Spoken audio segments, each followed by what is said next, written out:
అంటే ఇలాంటి ఇవి వస్తాయనే ఆయన 17వ తారీఖు నుంచి పెట్టమన్నాడు. అది ఆ 20 minutes యాడ్ చేయటం అనేది 17th నుంచి చేయండి అని అల్లు అరవింద్ గారు మైత్రి మూవీ మేకర్స్ వాళ్ళని అడగటం వెనకాల ఉద్దేశం అదే.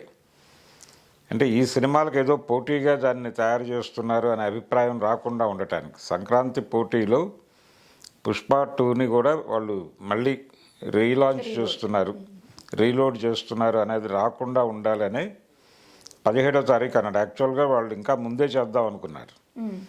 అంటే పండగ సీజన్ని వాళ్ళు కూడా సొమ్ము చేసుకుందాం అనే ప్రయత్నం చేశారు. అలా వద్దు అని అరవింద్ గారు ఆపి 17కి పోస్ట్పోన్ చేశాడు. ఇది అప్పటికి ఇవన్నీ ఏ సినిమా ఆడుతుంది, ఏది వెళ్ళిపోతుంది అనేది ఒక క్లారిటీ వచ్చేస్తుంది కాబట్టి అప్పటి వరకు వెయిట్ చేద్దామని 17కి పెట్టాడు. 17 నుంచి మొదలైంది అది. పుష్ప కలెక్షన్స్ ఈ రోజుకి డ్రాప్ అవ్వలేదు. ఇప్పటికీ జనాలు ఆ సినిమాకి వెడుతూనే ఉన్నారు.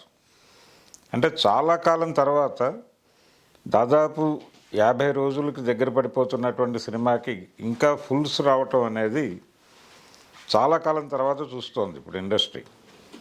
అది పుష్ప గొడవ. అయితే